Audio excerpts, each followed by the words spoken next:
ജനങ്ങളെ എന്ന് അഭിസംബോധന ചെയ്തുകൊണ്ട് മാനവികനോട്, മനുഷ്യനോട് സംസാരിക്കുകയും സകല ജീവ അജീവ സചേതന അചേതന വസ്തുക്കളോടും നന്മ ചെയ്യുന്നതാണ് മനുഷ്യന്റെ യഥാർത്ഥ മതമെന്ന് ഉദ്ഘോഷിക്കുകയും ചെയ്യുന്ന വിശുദ്ധ ഖുർആനെ പരിചയപ്പെടുത്തുകയും ചെയ്തു. ആ ഒരു വിഷയത്തിന്റെ ആമുഖം നൽകിയതിനു ശേഷം ബഹുമാന്യനായ ഫാദർ അദ്ദേഹം സഭാവിശ്വാസികൾക്ക് മതപരമായ നേതൃത്വം നൽകുന്നതോടൊപ്പം തന്നെ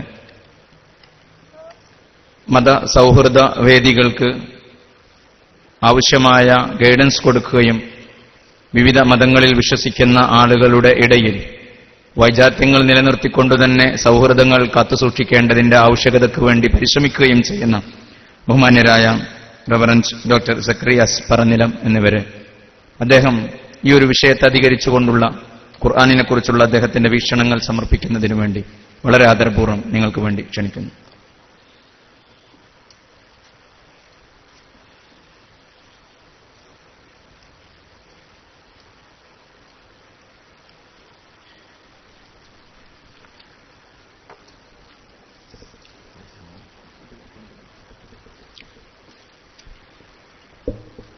ആദരണീയനായ ഉദ്ഘാടകൻ പി കെ സുലൈമാൻ മൗലവി അവർകളെ, വേദിയിലും സദസ്സിലും ഇരിക്കുന്ന ആദരണീയരായ സഹോദരിമാരെ, സഹോദരന്മാരെ, പണ്ഡിതരെ, മത നേതാക്കളെ,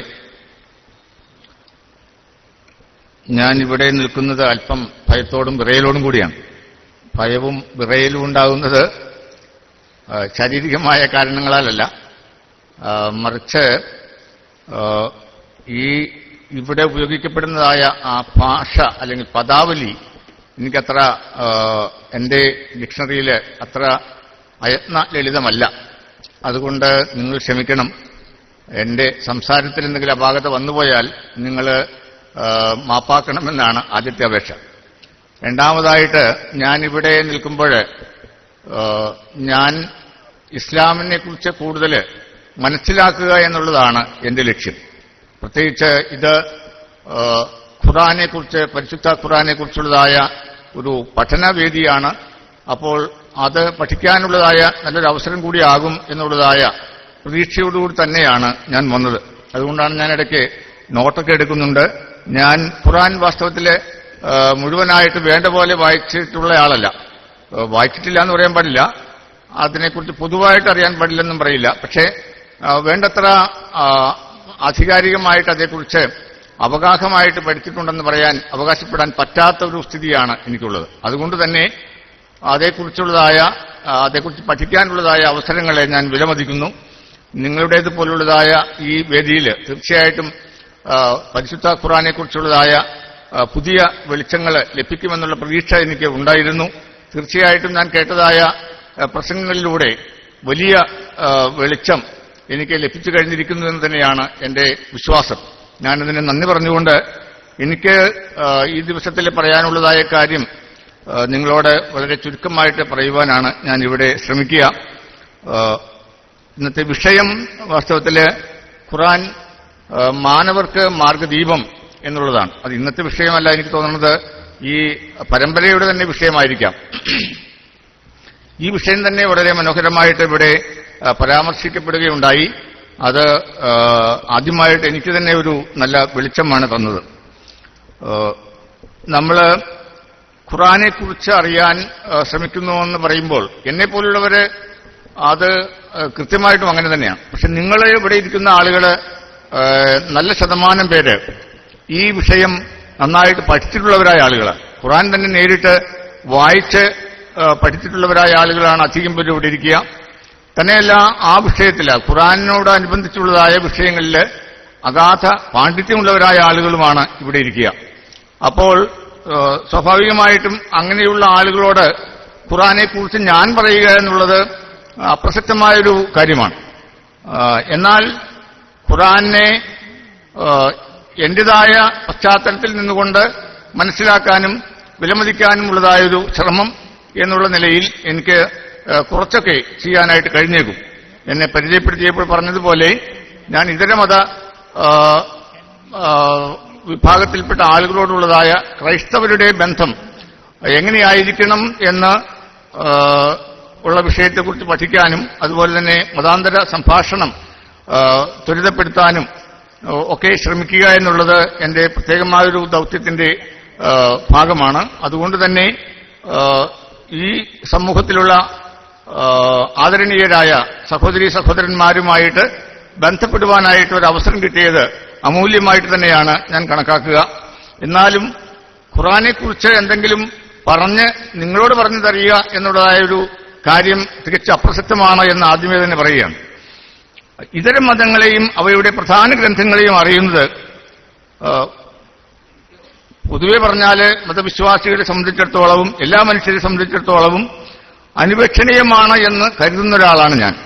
അപ്പോൾ അത് ഖുർആനെ മാത്രം ബാധിക്കുന്ന ഒരു കാര്യമായിട്ട് പറയാനായിട്ട് എനിക്ക് എളുപ്പമല്ല. എന്നാൽ ഖുർആന് തീർച്ചയായിട്ടും പരിശുദ്ധ ഖുർആന് അതിൻ്റെതായ ഉന്നതമായൊരു സ്ഥാനം ഉണ്ട്. അത് നമ്മൾ അംഗീകരിക്കുന്നു. പക്ഷേ മറ്റ് മതഗ്രന്ഥങ്ങളും നമ്മൾ പഠിക്കാൻ കഴിഞ്ഞാൽ അത് നമുക്ക് വെളിച്ചം അതിൽ നിന്നും ലഭിക്കുവാനുള്ളതായ സാധ്യത ഉണ്ട് എന്നുള്ളത് നമ്മൾ അനുബന്ധമായിട്ട് ഓർക്കുന്നത് നല്ലതാണ്.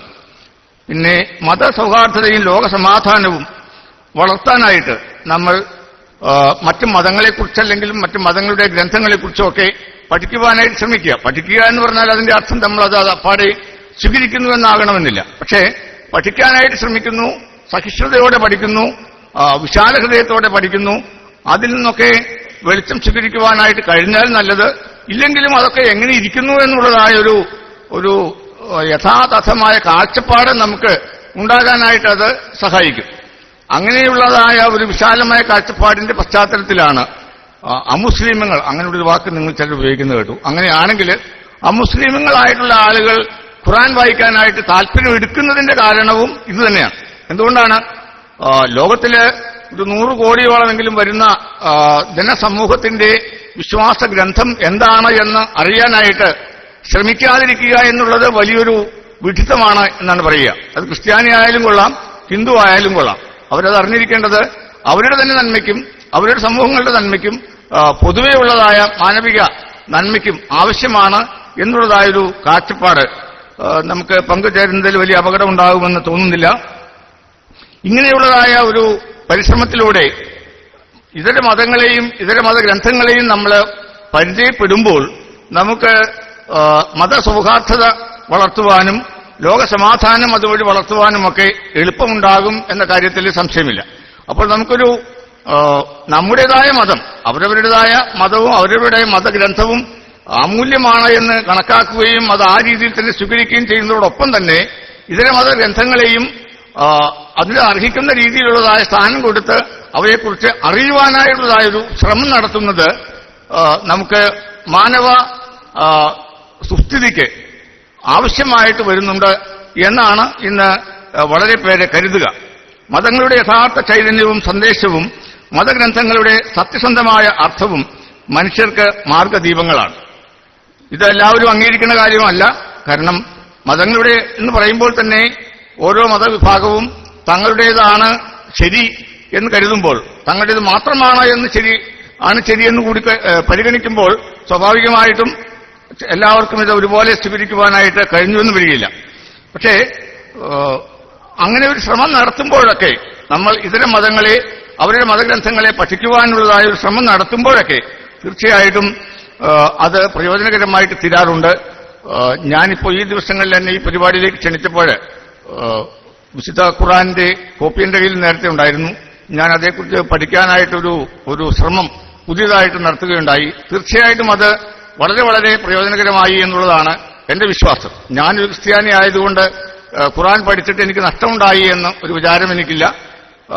എന്റെ വിശ്വാസത്തിൽ എന്തെങ്കിലും ശോഷണമുണ്ടായി എന്നുള്ളതായ വിശ്വാസവും എനിക്കില്ല. പക്ഷെ ഞാൻ കൂടുതൽ ധന്യനായി ഖുർആൻ വായിച്ചതിലൂടെ, ഞാൻ കൂടുതൽ ധന്യനായി മാനവികതയ്ക്ക് എന്റെ അർത്ഥത്തിൽ മാനവികതയുടെ പുതിയ വെളിച്ചം, പുതിയ പ്രകാശം സ്വീകരിക്കുവാനായിട്ട്, ഖുർആനിൽ നിന്ന് സ്വീകരിക്കുവാനായിട്ട് എനിക്ക് അവസരമുണ്ടായി എന്നുള്ളതാണ് ഖുർആൻ പാരായണത്തിലൂടെ എനിക്ക് ഉണ്ടായതായ മെച്ചം. അങ്ങനെ എന്റേതല്ലാത്ത മതങ്ങളുടെ വിശിഷ്ട ഗ്രന്ഥങ്ങൾ, പ്രത്യേകിച്ച് ആധികാരിക ഔദ്യോഗിക ഗ്രന്ഥങ്ങൾ വായിച്ച് പഠിക്കാനായിട്ട് ശ്രമിക്കുന്നത് എപ്പോഴും നല്ലതാണ്. നമ്മുടെ മതത്തിന്റെ ഗ്രന്ഥമാണ് തീർച്ചയായിട്ടും നമ്മൾ പഠിക്കേണ്ടത്. പക്ഷേ അത് മാത്രമായിട്ട് ചുരുക്കണമോ എന്നുള്ള കാര്യത്തെക്കുറിച്ച് ഞാൻ നിങ്ങളോട് ആധികാരികമായിട്ടൊന്നും പറയില്ല.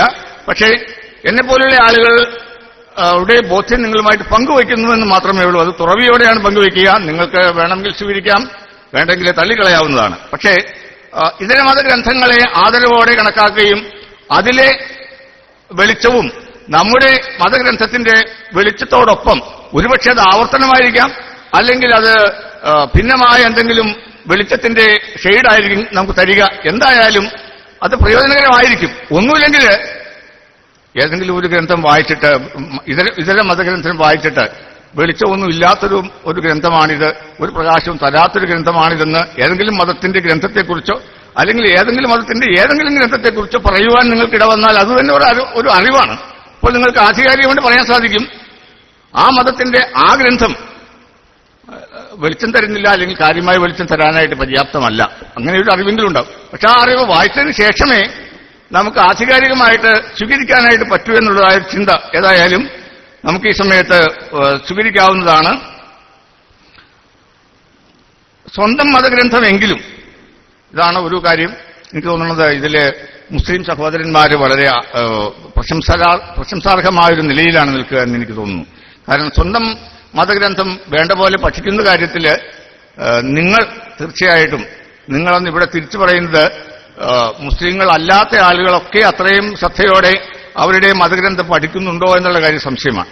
ഈ സമീപകാലങ്ങളിലാണ് ക്രൈസ്തവർ പോലും ബൈബിൾ വേണ്ട പോലെ ഗൗരവമായിട്ട് പോപ്പുലറായിട്ട് പഠിക്കുക എന്ന് പറഞ്ഞു കഴിഞ്ഞാൽ മതത്തിന്റെ വലിയ തലപ്പത്തിരിക്കുന്ന ആളുകളോ പണ്ഡിതന്മാരോ പഠിച്ചിരുന്നു എപ്പോഴും. പക്ഷേ മതം ഈ ബൈബിള് ക്രൈസ്തവര് ഒരു ജനകീയമായ രീതിയിൽ എല്ലാവരും ഉപയോഗിക്കുന്നതായ ഒരു സാഹചര്യം വന്നിട്ട് ഏറെ നാളായിട്ടില്ല. പക്ഷേ എനിക്ക് തോന്നുന്നത് മുസ്ലിം ചരിത്രത്തിൽ അങ്ങനെ ആയിരിക്കണമെന്നില്ല. എനിക്കറിയില്ല അതിന്റെ ചരിത്രം, എങ്കിലും ഞാൻ അറിയുന്ന കാലത്തൊക്കെ എപ്പോഴും ഈ മുസ്ലിം സഹോദരന്മാര് ഈ ഖുറാൻ, പരിശുദ്ധ ഖുറാൻ പഠിക്കുന്ന കാര്യത്തിൽ തൽപരരായിരുന്നു, അല്ലെങ്കിൽ അതിനുള്ളതായ സൗകര്യങ്ങളുണ്ടായിരുന്നു, അത് അവർ ഉപയോഗപ്പെടുത്തിയിരുന്നു. പക്ഷേ മറ്റ് ആളുകള്, മറ്റ് മതങ്ങളിൽപ്പെട്ട ആളുകൾ എല്ലാവരും ഇതുപോലെ ഈ അളവില് മതഗ്രന്ഥം, അവരവരുടെ മതഗ്രന്ഥം പഠിക്കുന്ന കാര്യത്തിൽ ശ്രദ്ധിച്ചിരുന്നോ എന്നുള്ള കാര്യം ഏതായാലും സംശയമാണ്. നമുക്ക് ആദരണീയനായ ശ്രീ രാജീവ് വന്നിട്ടുണ്ട്. അദ്ദേഹത്തെ സ്വീകരിച്ച ശേഷം തുടരാമായിരിക്കും.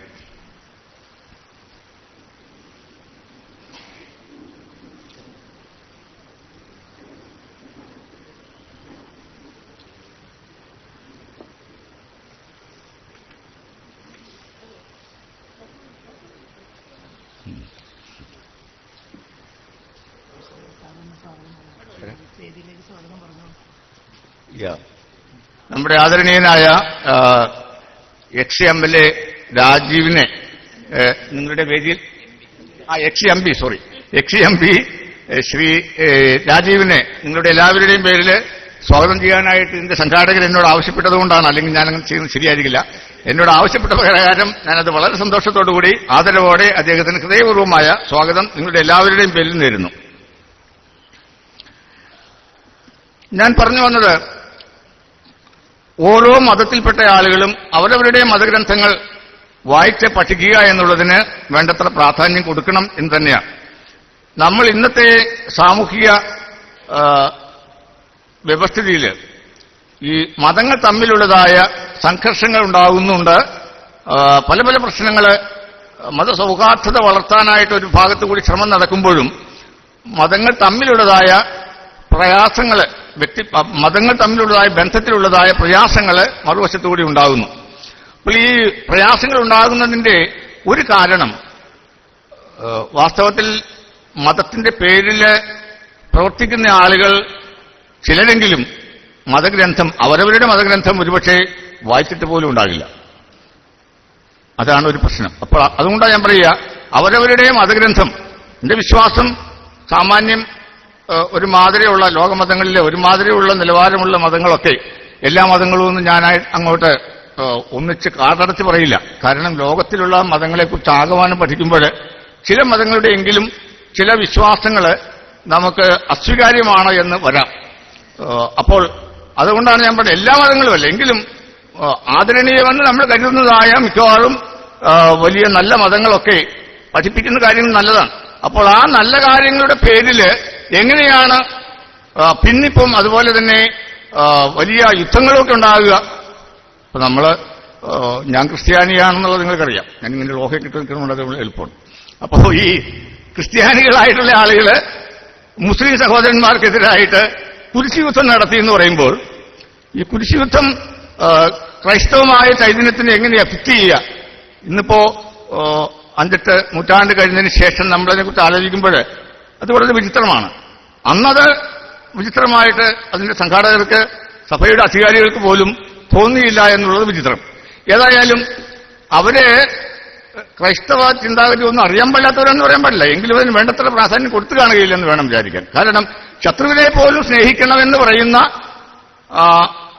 മതത്തിന്റെ, ബൈബിളിന്റെ വിശ്വാസമുള്ള ആളുകൾ എങ്ങനെയാണ് തലവെട്ടി സാമ്രാജ്യങ്ങൾ കൊയ്യാം, സാമ്രാജ്യങ്ങൾ നേടാം എന്ന് കരുതുക? അപ്പോൾ അതിലെന്തോ അപാകതകളുണ്ട്. അത് അത്രയും പ്രകടമായിട്ടല്ലെങ്കിലും ഇപ്പോഴും പലയിടത്തും ഇത്തരത്തിലുള്ളതായ പ്രശ്നങ്ങൾ ഉണ്ടാകുന്നുണ്ട്. അത് മതത്തിന്റെ പേരിലാണ് എന്ന് പറയുന്നു. അന്നും ഇങ്ങനെയൊക്കെ കുറെ തന്നെ ഉണ്ടായിരുന്നു. കാരണം സാമ്രാജ്യങ്ങൾ വെട്ടിപ്പിടിക്കുക എന്നുള്ളതും തങ്ങളുടെ ഭൗതികമായ നഷ്ടങ്ങൾ പരിഹരിക്കേണ്ടതുണ്ട് എന്നും ഒക്കെയുള്ളതായ കാഴ്ചപ്പാടിന്റെ പേരിലാണ് വലിയ കുരിശിന്റെ എന്താ പറയുന്നത് പടച്ചിട്ടയൊക്കെ അണിഞ്ഞുകൊണ്ട് കുരിശ് യുദ്ധമായിട്ട്, അല്ലെങ്കിൽ ആ ബാനറില്, കുരിശിന്റെ ബാനറില് യുദ്ധം ചെയ്യുവാനായിട്ട് പോവുക. യുദ്ധം ചെയ്യാനായിട്ട് കുരിശിന്റെ ഉടമസ്ഥനായ, കുരിശിന്റെ ഉപജ്ഞാതാവായ ക്രിസ്തുവിന് യുദ്ധം തന്നെ അനുവദിക്കാൻ വലിയ പ്രയാസമായിരിക്കും. ആളുകളെ തല്ലിക്കൊല്ലുക എന്നുള്ളത് എങ്ങനെയാണ് യേശുവിന് പഠിപ്പിക്കാനോ പ്രചോദിപ്പിക്കാനോ കഴിയുക? ആളുകളുടെ അപാകതകളെ പരിഹരിക്കാനുള്ള ധാർമ്മികമായ പരിവർത്തനമാണ് പ്രശ്നങ്ങളുടെ പരിഹാരമായിട്ട് യേശു, ഒരുപക്ഷെ നമ്മുടെ നാട്ടിൽ മഹാത്മാഗാന്ധിയുമൊക്കെ അവതരിപ്പിച്ച അതിൽ നിന്ന് ഭിന്നമായിട്ട് ഒരു മാർഗം സ്വീകരിക്കാനായിട്ട്, കുരിശുയുദ്ധങ്ങളുടേതായ മാർഗം സ്വീകരിക്കുവാനായിട്ട് ക്രിസ്തുമതത്തിന് ഒരുപക്ഷെ കഴിയാൻ പാടില്ലാത്തതായിരുന്നു. പക്ഷെ അങ്ങനെ കഴിഞ്ഞിട്ടുണ്ട്. അങ്ങനെ കഴിഞ്ഞതിന്റെ ഒരു കാരണം മതഗ്രന്ഥങ്ങള് അതിന്റെ യഥാർത്ഥമായ ആത്മീയത പഠിക്കാത്തതുകൊണ്ടാണ്. അത് പഠിക്കുക എന്നുള്ളത് വളരെ വളരെ പ്രധാനപ്പെട്ടതായ ഒരു കാര്യമാണ്. ഇതുള്ളവർക്ക് മാനവികത, മനുഷ്യ മഹാത്മ്യം, അതായത് മതഗ്രന്ഥങ്ങൾ വേണ്ട പോലെ പഠിക്കുന്ന ആളുകൾ ആരായിരുന്നാലും, ഏത് മതത്തെക്കുറിച്ചാണെങ്കിലും അവരവരുടെ മതത്തെ വേണ്ട പോലെ പഠിക്കുന്ന ആളുകൾക്ക് മാനസികത ലഭിക്കാതെ പോവുകയില്ല. അവര് വേണ്ടത്ര ഹ്യൂമനാകാതെ ഇരിക്കുവാനായിട്ട് ഇടവരികയില്ല. അത് ഖുർആന്റെ കാര്യമാണെങ്കിലും ബൈബിളിന്റെ കാര്യമാണെങ്കിലും ഗീതയുടെയും രാമായണത്തിന്റെയും കാര്യമാണെങ്കിലും അങ്ങനെ തന്നെയാണ്. അവര് വേണ്ട പോലെ ഈ മതഗ്രന്ഥങ്ങൾ പഠിക്കുകയാണെങ്കിൽ തീർച്ചയായിട്ടും സ്വന്തം മതഗ്രന്ഥമെങ്കിലും വേണ്ട പോലെ പഠിച്ചിട്ടുള്ളവരാണെങ്കിൽ അവര് അക്രമമാർഗവുമായിട്ട് മുന്നോട്ട് പോകാനായിട്ട് ഇടവന്നുവെന്ന് വരികയില്ല. അപ്പോൾ തീർച്ചയായിട്ടും നമ്മുടെ മതം അത് വേണ്ട രീതിയിൽ ആഴമായിട്ട് നിഷ്പക്ഷമായിട്ട് വായിച്ച് പഠിക്കാൻ എങ്കിലും ശ്രമിക്കുക എന്നുള്ളത് നമുക്ക് ചെയ്യാവുന്ന ഒരു നല്ല കാര്യമാണ്. അതിലൂടെ നമുക്ക് മത സൗഹാർദ്ദതയും അതുപോലെ തന്നെ മാനവ ഐക്യവും വളർത്തിയെടുക്കുവാനായിട്ട് തീർച്ചയായിട്ടും കഴിയും. നമ്മുടെ മനുഷ്യ ജീവിതത്തിന്റെ ഗുണമേന്മ വർദ്ധിപ്പിക്കുവാനായിട്ടും അതുമൂലം സാധിക്കും. വിശുദ്ധ ഗ്രന്ഥങ്ങളെല്ലാം ഒരേ മൂല്യമുള്ളവ ആകണമെന്നില്ല. നമ്മൾ ഓരോ മതത്തിന് തന്നെ പല പല ഗ്രന്ഥങ്ങളുണ്ട്. ആ ഗ്രന്ഥങ്ങളൊക്കെ ഒരേ മൂല്യമുള്ളവയല്ല. എല്ലാ മതങ്ങളുടെയും മതഗ്രന്ഥങ്ങളും ആഹ്വാനമെടുത്താലും ഒരേ മൂല്യമാണെന്ന് പറയാൻ നിവൃത്തിയില്ല. നമുക്കിപ്പോ നമ്മൾ അറിയുന്നതായ ഈ പറയുന്ന ഇസ്ലാം മതത്തിന്റെയോ ഹിന്ദു മതത്തിന്റെയോ ക്രൈസ്തവ മതത്തിന്റെയോ അടിസ്ഥാന ഗ്രന്ഥങ്ങൾ വളരെ പ്രധാനപ്പെട്ടത് തന്നെയാണ്. എന്ന് വിചാരിച്ച് എല്ലാ മതങ്ങളുടെയും കാര്യം അങ്ങനെ ആകണമെന്നില്ല. അപ്പോൾ എല്ലാത്തിനും ഒരേ മൂല്യമുണ്ട് എന്ന് നമുക്ക് പറയാനായിട്ട് സാധിക്കില്ല. എങ്കിലും ആകമാനം പറയുകയാണെങ്കിൽ എല്ലാ മതഗ്രന്ഥങ്ങളും നമുക്കേറെ പ്രയോജനകരമായിട്ടുള്ളതാണ്. എല്ലാത്തിലും പ്രയോജനകരമായ സന്ദേശങ്ങളും സത്യങ്ങളും ഉണ്ട്. അത് ചിലത് അങ്ങനെ അല്ലാത്തതുണ്ടെങ്കിൽ അത് നമ്മൾ സ്വീകരിക്കണമെന്നില്ല. പക്ഷേ സ്വീകരിക്കുവാനായിട്ട് നമുക്ക് ഏത് മതത്തിലാണെങ്കിലും നല്ല കാര്യങ്ങളുണ്ട് എന്നുള്ളതായൊരു തുറവിയുടെ മനോഭാവം അത് നമുക്ക് സ്വീകരിക്കാവുന്നതാണ്. വിശുദ്ധ ഗ്രന്ഥങ്ങൾ ശരിയായിട്ട് വ്യാഖ്യാനിക്കപ്പെടേണ്ടതുണ്ടാകും. അക്ഷരാർത്ഥത്തിൽ മാത്രം വിശുദ്ധ ഗ്രന്ഥങ്ങൾ സ്വീകരിച്ചാൽ യഥാർത്ഥ സത്യം ചോർന്നു പോകാനുള്ളതായ സാധ്യതയുണ്ട്. അപ്പോൾ അത് അക്ഷരാർത്ഥത്തിൽ മാത്രമല്ല അതിന്റെ ആന്തരികാർത്ഥം കണ്ടെത്തി വ്യാഖ്യാനിച്ച് സ്വീകരിക്കുവാനായിട്ട് നമുക്ക് സാധിക്കേണ്ടത് ആവശ്യമാണ്. ഇസ്ലാം മതത്തിന്റെ അടിസ്ഥാന ഗ്രന്ഥം എന്ന് പറയുന്നത് ഖുർആനാണെന്ന് നമുക്കറിയാം. അല്ലാഹു തന്നെ പ്രവാചക പ്രമുഖനായ മുഹമ്മദിലൂടെ നൽകുന്ന സന്ദേശമെന്ന നിലയിൽ അതിന്റെ വില അമൂല്യമാണ്. ഖുർആനിലെ ചില അടിസ്ഥാന ചിന്തകൾ ഏക ദൈവം, അല്ലാഹുവിനെ വിശ്വസിക്കുക, ആരാധിക്കുക, അല്ലാഹു പ്രപഞ്ചത്തിന്റെ സൃഷ്ടാവും പരിപാലകനുമാണ്, മനുഷ്യൻ അല്ലാഹുവിന്റെ സൃഷ്ടിയാണ്, ആ രീതിയിൽ അവരെല്ലാവരും സമന്മാരാണ്, ഉച്ച നീചത്വം പാടില്ല, ഭൂമിയുടെ യഥാർത്ഥ ഉടമ അല്ലാഹുവാണ്, ഇങ്ങനെയുള്ളതായ സത്യങ്ങൾ. ഭൂമിയിൽ സമ്പത്ത് എല്ലാവർക്കും വേണ്ടിയുള്ളതാണ്, സത്യത്തിനും നീതിക്കും വേണ്ടി മരിക്കുന്നവർ പുണ്യാത്മാക്കളാണ്, ലഹരി പദാർത്ഥങ്ങൾ നിഷിദ്ധമാണ്, മറ്റു മതങ്ങളെ ആദരിക്കണം തുടങ്ങിയതായ കാര്യങ്ങൾ നമ്മൾ വായിക്കുന്നു, മനസ്സിലാക്കുന്നു. ഇതെല്ലാം മനസ്സിലാക്കുമ്പോൾ നമുക്ക് ഇത് ക്രൈസ്തവൻ ഇതെല്ലാം വായിച്ച് മനസ്സിലാക്കുമ്പോൾ സ്വാഭാവികമായിട്ടും ക്രൈസ്തവനല്ലാത്ത മറ്റു മതങ്ങളുടെ കാര്യങ്ങളിൽ ഖുർആന്റെ കാര്യത്തിൽ നമുക്കൊരു വലിയ മതിപ്പ് ഉണ്ടാകാനായിട്ട് ഇടവരും. പക്ഷേ അവരുടെ ഗ്രന്ഥങ്ങൾ വായിക്കുവാനായിട്ട്, ഇത്തരം മതങ്ങളുടെ ഗ്രന്ഥങ്ങൾ വായിക്കുവാനുള്ളതായ സന്മനസ് നമുക്ക് ഉണ്ടെങ്കിലേ നമ്മൾ ആ നേട്ടം കൈവരിക്കാനായിട്ട് ഇടയാവുകയുള്ളൂ എന്നുള്ള കാര്യം നമ്മൾ അറിഞ്ഞിരിക്കുക. ക്രൈസ്തവ സഭയുടേതായ സമീപനം എന്ന് പറയുന്നത് ഇതര മതങ്ങളിലെ നന്മകൾ അംഗീകരിക്കുക. ഇതര മതങ്ങളിലെ നന്മകൾ ഉണ്ട് എന്നുള്ളതാണ് അപ്പോൾ നമ്മൾ അംഗീകരിക്കുന്നതായ കാര്യം. എല്ലാ മതങ്ങളിലും നന്മയുണ്ട്, പക്ഷേ പലപ്പോഴും നമ്മുടേതുപോലെ തന്നെയുള്ളതായ നന്മകൾ ഇതര മതങ്ങളിലും ഉണ്ടാകും. അക്കാരണത്താൽ തന്നെ ആ മതങ്ങളെക്കുറിച്ച് പഠിക്കുവാനും സംഭാഷണത്തിൽ ഏർപ്പെടുവാനും സഹകരണത്തിൽ ഏർപ്പെടുവാനും ഒക്കെ നമുക്ക് കഴിയുക എന്നുള്ളത് വളരെ വളരെ പ്രധാനപ്പെട്ടതായ ഒരു കാര്യമാണ്. ഇനിയും ഖുർആന്റെ ചില മൗലികമായ സന്ദേശങ്ങൾ അത് നമുക്ക് തീർച്ചയായിട്ടും നമ്മുടെ മാനവ വളർച്ചയ്ക്ക് അങ്ങേയറ്റം പ്രയോജനകരമായ സന്ദേശമാണ് ഖുർആൻ നമുക്ക് തരിക. പക്ഷേ അത് നമുക്ക് ഉൾക്കൊള്ളാൻ കഴിയണമെങ്കിൽ അതിൻ്റെതായ ഒരു വിശാല ഹൃദയം നമുക്ക് ഉണ്ടായിരിക്കേണ്ടത് ആവശ്യമാണ്. നമുക്ക് ഇപ്പോൾ എനിക്ക് കിട്ടിയതായ ഒരു സൂചന സമയം അധികമായിക്കൊണ്ടിരിക്കുന്നു എന്നുള്ളതാണ്. തീർച്ചയായിട്ടും ഞാൻ അധിക സമയം എടുക്കുവാനായിട്ട് ആഗ്രഹിക്കുന്നില്ല. നമ്മുടെ ഇതുപോലുള്ളതായ സമ്മേളനങ്ങളിലൂടെ മതങ്ങൾ തമ്മിലുള്ളതായ ബന്ധം അത് ഊഷ്മളമാക്കി തീർക്കുവാനായിട്ട്, പ്രയോജനകരമാക്കി തീർക്കുവാനായിട്ട് ആണ് നമ്മൾ ശ്രമിക്കുക. നമുക്ക് നമ്മുടെ മതഗ്രന്ഥമെങ്കിലും ആഴത്തിൽ പഠിച്ച് യഥാർത്ഥ ആത്മീയത ഉൾക്കൊള്ളുവാനും ആ ആത്മീയതയിൽ നിന്നുകൊണ്ട് മറ്റുള്ളവരെ സഹോദരന്മാരായിട്ട് കാണുവാനും അങ്ങനെ മാനവികത വളർത്തിയെടുക്കുവാനും നമ്മുടെ ഇതുപോലുള്ളതായ ഈ പരിശ്രമങ്ങൾ നമുക്ക് ഏറ്റവും പ്രയോജനകരമായിട്ട് തീരട്ടെ എന്ന് ഞാൻ ആശംസിക്കുകയാണ്. ഖുർആനിലൂടെ ലഭിക്കുന്നതായ വെളിച്ചം മാനവ സമൂഹത്തിന് തന്നെ ഏറെ പ്രയോജനകരമായ വെളിച്ചമാണ്. അത് ഖുർആൻ അതിൽ അതേപടി പൂർണ്ണമായിട്ട് വിശ്വസിക്കുന്നവരായിട്ടുള്ള ആളുകൾ അല്ലെങ്കിൽ പോലും മറ്റ് മതങ്ങളിൽപ്പെട്ടവരാണെങ്കിലും ഖുർആനിന്റെ വെളിച്ചം മനുഷ്യർക്ക് തീർച്ചയായിട്ടും ശാശ്വതമായ സന്തോഷവും സമാധാനവും നൽകുന്നതിന് സഹായകരമായിട്ടുള്ളതാണ്. ആ സമാധാനവും സന്തോഷവും നമുക്കെല്ലാവർക്കും ലഭിക്കട്ടെ എന്ന് മാത്രം ഞാൻ ആശംസിച്ചുകൊണ്ട് എന്റെ വാക്കുകൾ ഞാൻ സമാപിപ്പിക്കുന്നു. നന്ദി.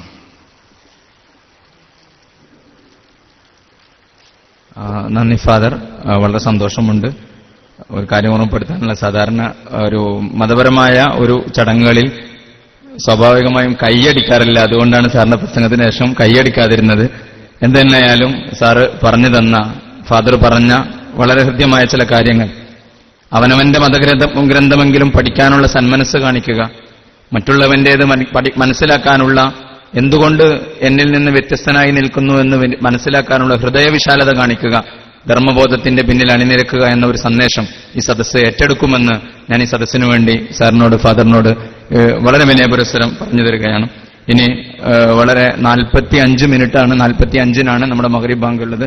ഈ ഒരു സദസ്സിന്റെ ആദരമായി Darul Huda Islamic university vice chancellor doctor Bahauddeen Muhammad Nadwi പരിഭാഷ രചിച്ച വിശുദ്ധമായ ഖുർആന്റെ പരിഭാഷ വഫിയ കോളേജിന്റെ ചെയർമാൻ ഹുസൈനാജിയുടെ ഒരു സമ്മാനമാണ് ഇത് നൽകുന്നതിന് വേണ്ടി ഫരീദ് സാഹിബിനെയും ഫാദറിനെ സ്വീകരിക്കുന്നതിന് വേണ്ടി റവറന്റ് ഡോക്ടർ ഫാദർ സക്കറിയാസിനെയും ആദരപൂർവ്വം ക്ഷണിക്കുന്നു.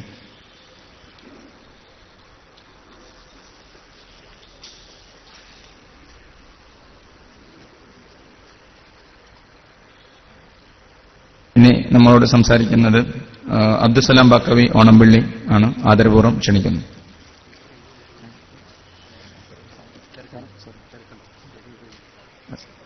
ഓക്കെ, ഞാൻ ഇതിന്റെ പ്രൊസീജിയർ ആണ്. സാറിന് മുൻ MP കൂടിയായ പി രാജീവ് നിങ്ങളെ ഈ വിഷയവുമായി ബന്ധപ്പെട്ട് അഭിസംബോധന ചെയ്യുന്നു. വളരെ ആദരപൂർവ്വം ക്ഷണിക്കുന്നു.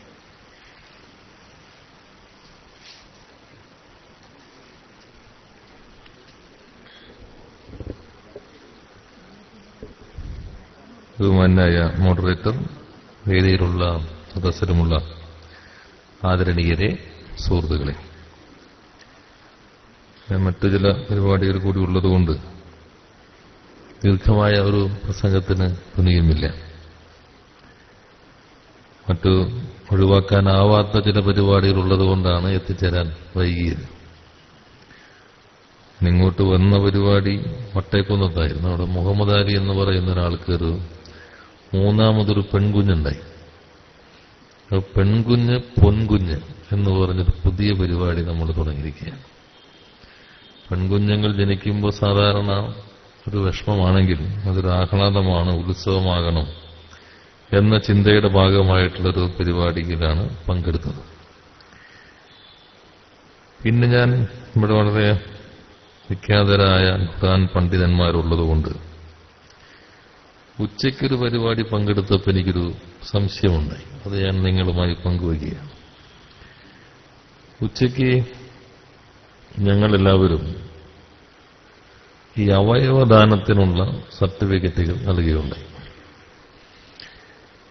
അപ്പോൾ അത് രണ്ട് ഭാഗം വന്നു. ഒരു ഭാഗം പറഞ്ഞു ഇസ്ലാം ഇതിനെതിരാണ്, വേറൊരു ഭാഗം പറഞ്ഞു ഇസ്ലാം ഇതിനെതിരല്ല. അപ്പൊ ഞാനാണെങ്കിൽ അത്ര ആഴത്തിൽ ഇതൊരു പണ്ഡിതനല്ലാത്തതുകൊണ്ട് സ്വീകരിക്കുന്നത് തെറ്റല്ലെങ്കിൽ ദാനം ചെയ്യുവും തെറ്റല്ല എന്നാണ് ഒരാൾ അതിന് നൽകിയ ഒരു വ്യാഖ്യാനം. സ്വീകരിക്കുന്നത് തെറ്റല്ലെങ്കിൽ ദാനം ചെയ്യുന്നതും തെറ്റല്ല. അപ്പൊ ഞാനൊരു പണ്ഡിതനല്ലാത്തതുകൊണ്ട്, ഇവിടെ നിങ്ങൾ ആഴത്തിൽ പഠിക്കുന്നവരായതുകൊണ്ട് അത്തരം കാര്യങ്ങളിൽ സാധാരണഗതിയിൽ വിശാലമായ മാനവികതയുടെ ഒരു ദർശനമായിട്ടാണ് ഇസ്ലാമിനെ പൊതുവെ പരിഗണിക്കുന്നത്. അതുകൊണ്ട് മറ്റൊരാൾക്ക് നന്മ കിട്ടുന്ന ഏതെങ്കിലും ഒരു പ്രവർത്തനത്തിന് വിഘാതമായ എന്തെങ്കിലും ഉണ്ടാകുമോ എന്ന് പരിമിതമായ അറിവുള്ള ആളെന്ന നിലയിൽ എനിക്ക് സംശയമുണ്ട്. അത് ചിന്തിക്കേണ്ടത് തന്നെ. ഓരോ ദർശനങ്ങളിലും മതദർശനങ്ങൾ പൊതുവെ നന്മയുടെയും സാഹോദര്യത്തിന്റെയും സമാധാനത്തിന്റെയും ഉയർന്ന കാഴ്ചപ്പാടുകളാണ് മുന്നോട്ട് വയ്ക്കുന്നത്. ഇവിടെ ബഹുമാനായ സക്കറിയാസ് അച്ഛൻ പറഞ്ഞതുപോലെ എന്നാൽ ഈ മതങ്ങളുടെ പേരിലാണ് ഏറ്റവും കൂടുതൽ യുദ്ധങ്ങളുണ്ടായിട്ടുള്ളത്. ചിലർ പറയാറുണ്ട് ലോകത്ത് നടന്നിട്ടുള്ള എല്ലാ യുദ്ധങ്ങളിലും മരിച്ചതിനേക്കാളും കൂടുതൽ ആളുകൾ മതങ്ങളുടെ പേരിലുള്ള യുദ്ധങ്ങളിലാണ് കൊല ചെയ്യപ്പെട്ടിട്ടുള്ളത്. അപ്പൊ അതിന്റെ ഒരു പ്രശ്നം യഥാർത്ഥത്തിൽ ആ ദർശനത്തെ ഉൾക്കൊള്ളുന്നുണ്ടോ എന്നതാണ്. യഥാർത്ഥത്തിൽ രണ്ട് വാക്കുകൾ ഒരിക്കലും ഒന്നിച്ചു വയ്ക്കാൻ പറ്റാത്ത വാക്കുകളാണ്. ഇസ്ലാം, ഭീകരവാദം. ഇത് ഒരിക്കലും ഒന്നിച്ചു പോകാൻ പറ്റാത്ത രണ്ട് വാക്കുകളാണ്. സമാധാനത്തിന്റെ ഒരു മാനവിക ദർശനമാണ് ഇസ്ലാം മുന്നോട്ട് വയ്ക്കുന്നത്. എന്നാൽ അതിനോട് ചേർത്ത് ഇതൊരു സാമ്രാജ്യത്വ പദ്ധതിയായി തുടങ്ങിയതാണ്. ഒരു തെറ്റായ വ്യാഖ്യാനങ്ങളിലൂടെ ഭീകരവാദത്തിന് വേണ്ടി ദർശനത്തെ ഒരു വിഭാഗം ഒരു മത കാഴ്ചപ്പാടിനെ ദുരുപയോഗപ്പെടുത്തുകയാണ് ചെയ്യുന്നത്. അത്തരം ദുരുപയോഗപ്പെടുത്തലുകൾക്ക് സമൂഹം വിധേയരാകാതിരിക്കണമെങ്കിൽ അതാത് മതങ്ങളെക്കുറിച്ചുള്ള ആഴത്തിലുള്ള ഒരു ചിന്ത, കാഴ്ചപ്പാട്, ഒരു തുറന്ന ധാരണ ഉണ്ടാകുന്നത് നല്ലത് തന്നെയാണ്. ഏതൊരു ദർശനമായാലും ഉരുവിട്ട് പഠിക്കുന്നത് കൊണ്ട് മാത്രം പഠനം അവസാനിക്കുന്ന ഒന്നാവില്ല.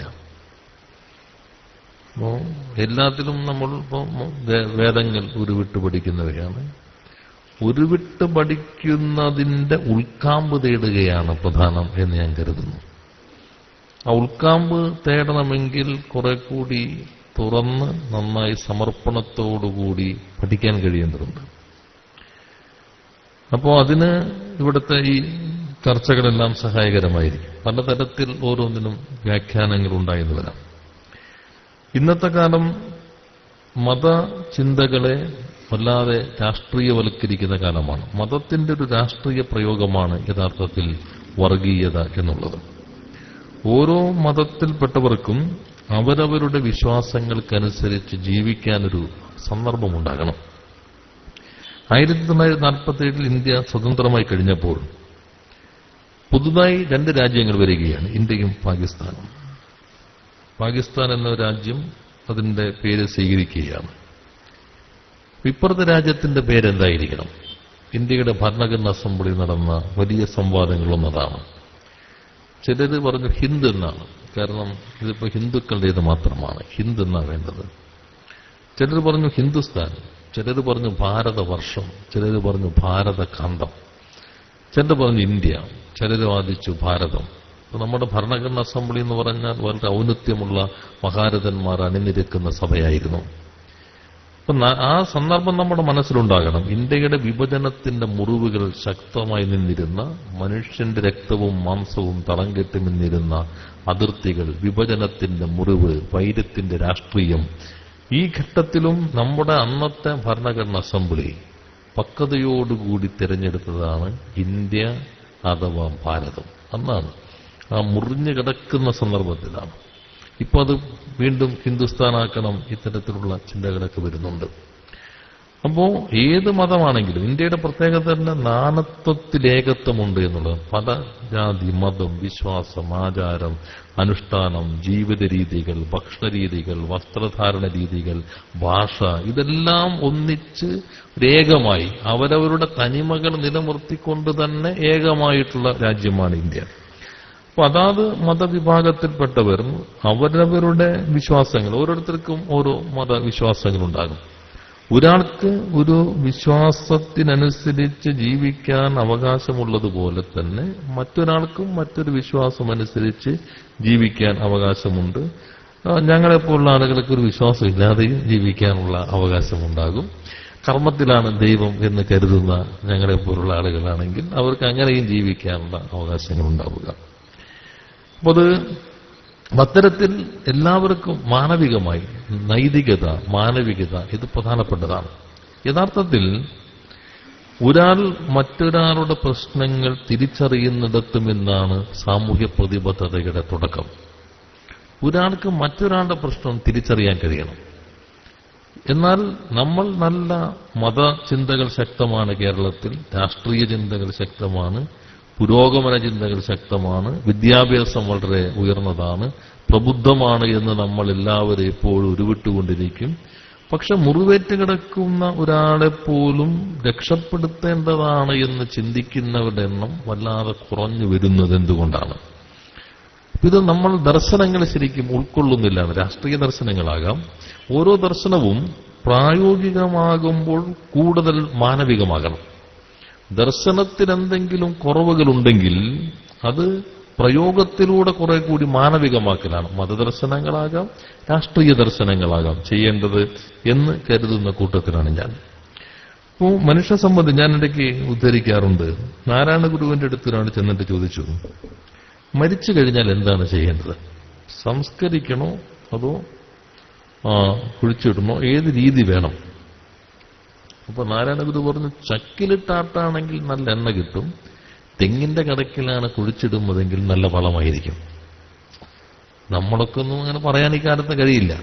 അപ്പൊ നാരായണ ഗുരു പറയും, തെങ്ങിന്റെ കടക്കിലാണ് കുഴിച്ചിടുന്നതെങ്കിൽ നല്ല വളമായിരിക്കും. അദ്ദേഹം പറയാൻ കാരണം, മരിച്ചു കഴിഞ്ഞാൽ എന്തെങ്കിലും ഒരു ഗുണം ഉണ്ടായിക്കോട്ടേതാ. മരിച്ചു കഴിഞ്ഞാലും എന്തെങ്കിലും ഒരു ഗുണം ഉണ്ടാകണം മനുഷ്യനെ കൊണ്ട്. ഒരു മാനവിക ചിന്തയുടെ ഉയർന്ന തലമാണ്. ഇസ്ലാം, ഞാനിപ്പോൾ അതിന്റെ സമയക്കുറവ് മൂലവും ഇങ്ങോട്ട് വരുമ്പോൾ അങ്ങനെ ഒരു പ്രസംഗം നടത്തണമെന്ന് മനസ്സിൽ കരുതിയിട്ടില്ല. അത് തിരക്കുകൾ കാരണം ആ ഉദ്ധരണികളിലേക്കൊന്നും കിടക്കുന്നില്ല. മറ്റൊരാളുടെ പ്രശ്നങ്ങൾ എങ്ങനെ, ഞാനൊരു സാമൂഹ്യ പ്രതിബദ്ധതയെക്കുറിച്ച് പറഞ്ഞല്ലോ. ഒരാൾ വിശക്കുമ്പോൾ അതിനെക്കുറിച്ച് ഒരാൾ എങ്ങനെയാണ് സമീപിക്കേണ്ടത് എന്നത് തുടങ്ങി സൂക്ഷ്മമായ മാനവികതയുടെ ഒത്തിരിയേറെ ഉയർന്ന തലങ്ങൾ നമുക്ക് ഖുർആൻ പാരായണത്തിലൂടെ കണ്ടെത്താൻ കഴിയും. അപ്പോ ഓരോ വായനയിലും പുതിയ വെളിച്ചമുണ്ടാകുന്നോ എന്തോ എന്നതാണ് പ്രശ്നം. നമ്മൾ ദർശനങ്ങൾ സമീപിക്കുമ്പോൾ ഇന്നലെ വായിച്ച അർത്ഥം തന്നെ ആകണമെന്നില്ല ഇന്ന് വായിക്കുമ്പോൾ കിട്ടുക. ചിലപ്പോൾ കുറെ കൂടി വെളിച്ചം ലഭിക്കും. അപ്പോൾ അങ്ങനെ വായിക്കാൻ കഴിയുന്നുണ്ടോ? അതാണ് പ്രധാനം. പഠനം ഉരുവിട്ട് മനപ്പാഠങ്ങളിലൂടെ അവസാനിക്കുന്നതോ ഒരു വായനയിലൂടെ ഒടുങ്ങുന്നതോ ആയ ഒന്നല്ല. ഓരോ വായനയിലും കുറെ കൂടി ഉയർന്ന അർത്ഥങ്ങളും ചിന്തകളും നമ്മുടെ മനസ്സിലേക്ക്, ചിന്തയിലേക്ക്, ബുദ്ധിയിലേക്ക് വരിക എന്നത് പ്രധാനമാണ്. ഞാൻ ദീർഘിപ്പിക്കുന്നില്ല. എല്ലാ മതങ്ങളും വിശാലമായ മാനവികതയുടേതാണ്. മതം, മതനിരപേക്ഷത, മതേതരത്വം 3 വാക്കുകളാണ്. ഒരിക്കൽ EMS ഒരാൾ ചോദിച്ചു, മതേതരത്വമാണോ മതനിരപേക്ഷതയാണോ ശരി? അപ്പൊ EMS പറഞ്ഞു, മതേതരത്വം എന്ന് പറയുന്നത് മതത്തിനിതരമായിട്ടുള്ളത് എന്നതായിരിക്കും ഒരു ചിന്ത, ഒരു അവബോധമുണ്ടാക്കുക. മതനിരപേക്ഷതയാണ് ശരി. മതനിരപേക്ഷത വിശ്വാസി കൂടി ചേരുന്നതാണ്. വിശ്വാസി കൂടി ചേരുന്നതാണ് മതനിരപേക്ഷത.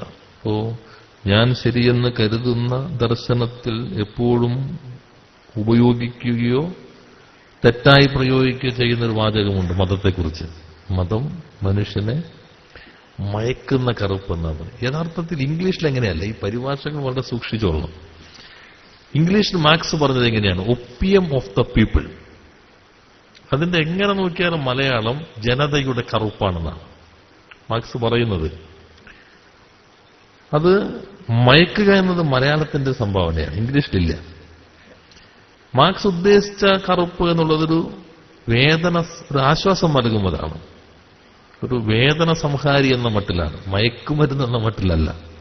താൽക്കാലികമായി അതിലാണ് മതവിശ്വാസിയും അല്ലാത്തവരും തമ്മിൽ ഒരു സംവാദത്തിന്റെ സാധ്യതകൾ. അത് സ്ഥിരമാണോ ആശ്വാസം, താൽക്കാലികമാണോ? ഇത്തരം സംവാദങ്ങളെല്ലാം സാധ്യമാണ്. ഒന്നും അതോടുകൂടി അടഞ്ഞൊരിക്കും ഒന്നാണ് എന്ന് ഞാൻ കരുതുന്നില്ല. സംവാദങ്ങൾ, കൊടുക്കൽ വാങ്ങലുകൾ അങ്ങോട്ടും ഇങ്ങോട്ടും എല്ലാ തരങ്ങളിലും സാധ്യമാണ്. വിശ്വാസിക്കും അല്ലാത്തൊരാൾക്കും യോജിക്കാവുന്ന ഒത്തിരിയേറെ ഇടങ്ങളുണ്ട്. വിശ്വാസികൾക്ക് മാത്രം യോജിക്കാവുന്ന ഇടങ്ങളെക്കാൾ ഒത്തിരിയേറെ കാര്യങ്ങൾ അല്ലാതെയും നമുക്ക് യോജിക്കാൻ കഴിയുന്ന ഇടങ്ങളുണ്ടാകും. അപ്പൊ അത്തരം മാനവിക ദർശനങ്ങൾ കണ്ടെത്തുന്നതിൽ ഇസ്ലാമിന്റെ ദാർശനിക കാഴ്ചപ്പാട് ശരിയായി ഉൾക്കൊള്ളാൻ കഴിയുന്ന ഒരു പഠന രീതി നിങ്ങൾ പിന്തുടരുന്നു എന്നതുകൊണ്ട് കൂടിയായിരിക്കാം വിവിധ വീക്ഷണങ്ങളുള്ള ആളുകളെ കൂടി പങ്കെടുപ്പിച്ചുകൊണ്ട് ഇങ്ങനെയൊരു സംവാദം കൂടി ഇവിടെ സംഘടിപ്പിച്ചിട്ടുള്ളത്. അതിന് ഞാൻ പ്രത്യേകം നിങ്ങളെ അഭിനന്ദിക്കുന്നു. മറ്റു കാര്യങ്ങളിലേക്കും ഈ സന്ദർഭങ്ങളിൽ കിടക്കണമെന്ന് ആഗ്രഹിക്കുന്നില്ല. എന്നെ ക്ഷണിച്ചതിന് നന്ദി രേഖപ്പെടുത്തിക്കൊണ്ട് വാക്കുകൾ അവസാനിപ്പിക്കുന്നു. നന്ദി. ബഹുമാന്യനായ പി രാജീവ്, അദ്ദേഹം വളരെ പ്രധാനപ്പെട്ട ചില ചിന്തകൾ നമ്മോട് പങ്കുവെക്കുകയുണ്ടായി. ഇതൊരു സമൂഹത്തിന്റെ ശൈലിയിലേക്ക് പോകേണ്ട ഇതിനപ്പുറം ചിന്തിക്കാനുള്ള ചില കാര്യങ്ങൾ, ഈ ഒരു മാനവികതയോട് ചേർന്ന് നിൽക്കുന്ന ഒരു ദർശനം എന്നതിന്റെ സൂചനയിലാണ് തുടങ്ങി വെച്ചത്. പെൺകുഞ്ഞ് തൻകുഞ്ഞ് എന്ന് പറഞ്ഞ ഒരു സന്ദേശം തന്നെ, വല തഖ്തുലു ഔലാദക്കും ഖശ്യത ഇംലാഖ്, സ്വന്തം പെൺകുഞ്ഞുങ്ങളെ ക്രൂരമായി ജീവനോടെ കുഴിച്ചുമൂടിയിരുന്ന ഒരു ഇരുണ്ട യുഗത്തിൽ ദാരിദ്ര്യം ഭയന്നുകൊണ്ട് നിങ്ങൾ കുഞ്ഞുങ്ങളെ കുഴിച്ചുമൂടരുതെന്ന് 2 ഈ വിശുദ്ധമായ വേദഗ്രന്ഥം ഖുർആൻ ജനങ്ങളെ ഓർമ്മപ്പെടുത്തി. ഇന്നും ആൺകുഞ്ഞ് പിറന്നതിനേക്കാൾ സന്തോഷമാണ് അറേബ്യയിൽ പെൺകുഞ്ഞുങ്ങൾ പിറന്നാൽ. എന്തോ നമ്മുടെ നാട്ടിൽ അത് വളരെ ദുരന്തമായി ആചാരങ്ങളുടെ ഭാഗമായി വന്നു ചേർന്നു. ആ ചിന്ത കൂടി വിശുദ്ധമായ ഖുർആനിന്റെ തണലിൽ നിന്നുകൊണ്ട് ചിന്തിക്കാൻ നമ്മെ പ്രേരിപ്പിക്കട്ടെ എന്ന് ആമുഖമായി പറയുകയാണ്. പിന്നെ ഇതൊരു വിശാലമായൊരു ഇതിന് സമയമല്ല. ഈ അവയവദാനത്തെക്കുറിച്ചും മറ്റുമൊക്കെയുള്ള ചർച്ചകൾ നമ്മുടെ മുമ്പിലേക്ക് ഇട്ട് തന്നിട്ടുണ്ട് ഒരുപാട് കാര്യങ്ങൾ. ആ ഒരു വിഷയത്തെ ഒരു ഡിസ്കഴ്സീവ് ട്രഡീഷന്റെ ഭാഗമാണ് സത്യത്തിൽ. ഒരു ചർച്ച ഏതൊരു വിഷയം വരുമ്പോഴും മുസ്ലിം സമൂഹത്തിന്റെ പണ്ഡിത തലത്തിൽ നിന്നുകൊണ്ട്, അതൊരു വാച്ച് വന്നപ്പോഴും ക്ലോക്ക് വന്നപ്പോഴും പ്രിന്റിംഗ് പ്രസ് വന്നപ്പോഴും ഒക്കെ മുസ്ലിം ലോകത്തെ പണ്ഡിതന്മാർക്കിടയിൽ ഒരു ഡിസ്കഴ്സീവ് ട്രഡീഷൻ നടന്നിരുന്നു എന്നതാണ് വളരെ പ്രധാനപ്പെട്ട ഒരു സംഗതി. അതോ അങ്ങനെ ഒരു വിഷയം പറ്റുമോ പറ്റില്ലയോ എന്ന് ചർച്ച ചെയ്യാനുള്ള ഒരു ഡിസ്കഴ്സീവ് ട്രഡീഷന്റെ ഉറവിടം സത്യത്തിൽ ഈ ഓർഗൻ ട്രാൻസ്പ്ലാന്റേഷനുമായി ബന്ധപ്പെട്ട് പറ്റും പറ്റില്ല എന്ന ചർച്ച വരുന്നു. ഒന്ന്, ഈ യുദ്ധക്കളങ്ങളിൽ അംഗവിച്ഛേദനം നടത്തുന്ന ഒരു സ്വഭാവത്തിൽ നിന്ന് തുടങ്ങി ഉള്ള ഒരു ആചാരം നിലനിന്നിടത്തിൽ നിന്നാണ് മനുഷ്യന്റെ അംഗങ്ങളെ വൈകല്യം സംഭവിക്കുന്ന ഒരു ബഹുമാനിക്കപ്പെടേണ്ടതാണ്, മരണശേഷവും ഏറ്റവും ബഹുമാനിക്കപ്പെടേണ്ടതാണെന്നുള്ള ഒരു ചിന്തയുടെ ഭാഗമായിട്ടാണ് ഇതിന്റെ ഒരു ഇത് വരുന്നത്. അതോടുകൂടെ തന്നെ സാറ് പറഞ്ഞ ഉപകാരപ്രദം എന്ന രീതിയിൽ ഞാൻ അതിന്റെ ഒരു വിശദമായ ചർച്ചകളിലേക്ക് പോയില്ല. ആ രണ്ട് തലങ്ങൾ ചർച്ചകൾ നിരന്തരമായി നടന്നുകൊണ്ടിരിക്കുകയും പണ്ഡിതന്മാരുടെ ഒരു ലോകത്ത് നടക്കുന്ന ഒരു സംഗതി എന്ന് പറഞ്ഞാൽ നിരന്തരമായി ചർച്ചകൾക്ക് വിധേയമാക്കുക, അതിന്റെ ന്യായാന്യായങ്ങളെ മനസ്സിലാക്കുക, ഒന്നുകിൽ ആക്സെപ്റ്റ് ചെയ്യുക, റിജക്റ്റ് ചെയ്യുക എന്നൊരവസ്ഥയിൽ. അത് ഇംഗ്ലീഷ് ഭാഷയാണെങ്കിലും ഭൗതിക വിദ്യാഭ്യാസമാണെങ്കിലും പ്രിന്റിംഗ് പ്രസിന്റേതാണെങ്കിലും ഏതൊരു വിഷയത്തിലും ഈ ഒരു ചർച്ച പണ്ഡിതർക്കിടയിൽ നടക്കുന്നു എന്നതാണ് ഇതിന്റെ. രണ്ടാമതൊന്ന്, ഉരുവിട്ട് പഠിക്കുന്നത് തുടങ്ങുന്നതിന് ഓതുക എന്ന് പറയുന്നൊരു സംഗതിയാണുള്ളത്. ഓതിപ്പഠിക്കുക എന്നുള്ളത് ദൈവവചനം പോലെ മഹത്തരമായി എല്ലാ അറിവിനെയും ഓതിപ്പഠിക്കണം എന്ന ഒരു അടിസ്ഥാനത്തിൽ നിന്നാണ് ഉരുവിട്ട് പഠിക്കലും ഓതിപ്പഠിക്കലും വരുന്നത്. ഉരുവിട്ട് പഠിക്കുന്നതിന് ഏതൊരു അറിവിനെയും മഹത്വവൽക്കരിക്കുന്നതിലൂടെ നിന്നാണ്. അത് വെറുതെ ഒരു റോട്ട് മെമ്മറൈസേഷൻ എന്നതിലുപരി ആ ഒരു ഖുർആനിന്റെ തണലിൽ നിന്നുകൊണ്ടാണ് എല്ലാ ജ്ഞാനങ്ങളുടെയും. ഞാനൊരു മറുപടി എന്ന രീതിയിൽ സർ തിരിക്കരുത്, ഒരു സംവാദത്തിന്റെ ഒരു സെമിനാറിന്റെ ഒരു ഭാഷയിൽ അതിനെ മോഡറേറ്റ് ചെയ്തു എന്ന് മാത്രമേ ഉള്ളൂ. വളരെ സന്തോഷമുണ്ട്.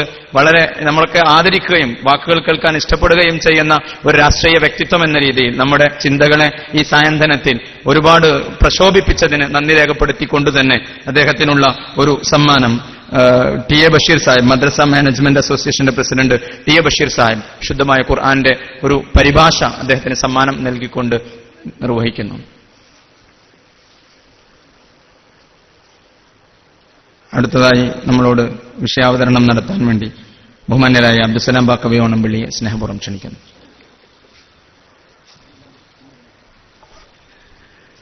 അസ്സലാമു അലൈക്കും.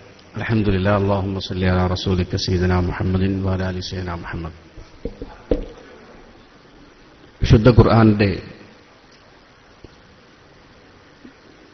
മനുഷ്യർക്ക് നൽകുന്ന മാർഗദീപപരമായ കാര്യങ്ങളെക്കുറിച്ചുള്ള പ്രൗഢമായ ഒരു സംവാദ ചർച്ച വേദിയിലാണ് നാം ഉള്ളത്. വിശുദ്ധ ഖുർആൻ മുന്നോട്ട് വെക്കുന്ന ആശയതലങ്ങളെക്കുറിച്ച് വ്യത്യസ്ത കോണുകളിൽ നിന്നും വിലയിരുത്തുകയും മനസ്സിലാക്കുകയും ചെയ്ത് ആശയരംഗത്ത് പ്രൗഢമായ ഒരു അന്തരീക്ഷം സൃഷ്ടിക്കപ്പെട്ട ഒരു സാഹചര്യത്തിലാണ് ആ വിഷയവുമായി ബന്ധപ്പെട്ട ഏതാനും ചില കാര്യങ്ങൾ മാത്രം നിങ്ങളുടെ ശ്രദ്ധയിൽ കൊണ്ടുവരുവാൻ ഞാൻ ശ്രമിക്കുന്നത്. അങ്ങനെ ഒരു ഗുരുവും ശിഷ്യനും തമ്മിലുള്ള ഒരു ചെറിയ സംവാദത്തെ ഉദാഹരിക്കുവാൻ ആഗ്രഹിക്കുകയാണ്. ഗുരു ശിഷ്യരോട് ചോദിച്ചു, പ്രഭാതമായി എന്നതിന്റെ അടയാളം എന്ത് എന്ന് ചോദിച്ചു. നേരം വെളുത്തു എന്നതിന്റെ അടയാളം. അപ്പോൾ ഒരു ശിഷ്യൻ പറഞ്ഞു, അങ്ങകലെ കാണുന്ന രണ്ട് വൃക്ഷങ്ങൾ, ഒന്ന് മാവും മറ്റൊന്ന് കശുമാവുമാണെങ്കിൽ, പറങ്കിമാവുമാണെങ്കിൽ രണ്ടിനെയും വേർതിരിച്ചറിയാൻ കഴിയുമാറി എത്ര വെളിച്ചമുണ്ടോ അപ്പോഴാണ് പ്രഭാതമായി എന്നതിന്റെ അടയാളം എന്ന് പറഞ്ഞു. ഗുരു പറഞ്ഞു, അത് ശരിയല്ല. മറ്റൊരു ശിഷ്യൻ പറഞ്ഞു, രണ്ട് മൃഗങ്ങൾ പോകുന്നത് കണ്ടപ്പോൾ ഒന്ന് കഴുതയാണെന്നും മറ്റൊന്ന് കുതിരയാണെന്നും തിരിച്ചറിയാൻ കഴിയുന്നതിന് എത്ര വെളിച്ചം ഉണ്ടാകണമോ അത്രയും വെളിച്ചമുണ്ടാകുന്ന സമയത്താണ് പ്രഭാതമായി എന്ന് നമുക്ക് മനസ്സിലാകുക. ഗുരു പറഞ്ഞു, അതും ശരിയല്ല. അപ്പോൾ മറ്റൊരു ശിഷ്യൻ പറഞ്ഞു, രണ്ട് പുഷ്പങ്ങൾ കണ്ടാൽ ഒരു പുഷ്പം മഞ്ഞയാണെന്നും മറ്റൊരു പുഷ്പം ചുവപ്പാണെന്നും തിരിച്ചറിയാൻ കഴിയുന്ന അത്രയും പ്രകാശം പരക്കുമ്പോഴാണ് പ്രഭാതമാവുക. ഗുരു പറഞ്ഞു, അതും ശരിയല്ല. ഗുരു എന്താണ് പ്രഭാതം കൊണ്ട് ഉദ്ദേശിച്ചതെന്ന് മനസ്സിലാക്കാതിരുന്ന ശിഷ്യരെല്ലാം ഗുരുവിനോട് ചോദിച്ചു, അങ്ങ് തന്നെ പ്രഭാതമായി എന്നതിന്റെ അടയാളത്തെക്കുറിച്ച് പറയാൻ പറഞ്ഞപ്പോൾ ഗുരു അവർക്ക് കൊടുത്തൊരു മറുപടിയുണ്ട്. തൊട്ടടുത്തിരിക്കുന്ന സ്വന്തം സഹോദരനെ അത് മനുഷ്യനാണ്, തന്റെ സഹോദരനാണ്, തന്റെ വർഗമാണ്, ആ മാനവികമായ ദർശനത്തോടെ തിരിച്ചറിയാൻ ഒരാൾക്ക് എപ്പോൾ കഴിയുന്നുവോ അപ്പോഴാണ് ഇവിടെ പ്രഭാതമായി എന്ന് പറയാൻ കഴിയുകയുള്ളൂ എന്ന് പറഞ്ഞു. ഇത് മനുഷ്യരുടെ മാനവികമായ തലത്തിലേക്ക് അവരെ കൊണ്ടുപോകാൻ കഴിയുമ്പോഴാണ് ഭൂമിയിൽ പ്രഭാതമുണ്ടാകുന്നത്. നമുക്കറിയാം, വിശുദ്ധ ഖുർആൻ മനുഷ്യനെ മനുഷ്യനായി മാനവികമായ തലത്തിലേക്ക് കൊണ്ടുപോകാൻ കഴിഞ്ഞു എന്നുള്ളതാണ് വിശുദ്ധ ഖുർആന്റെ മാർഗദീപം, അല്ലെങ്കിൽ അതിന്റെ മാർഗദർശനം.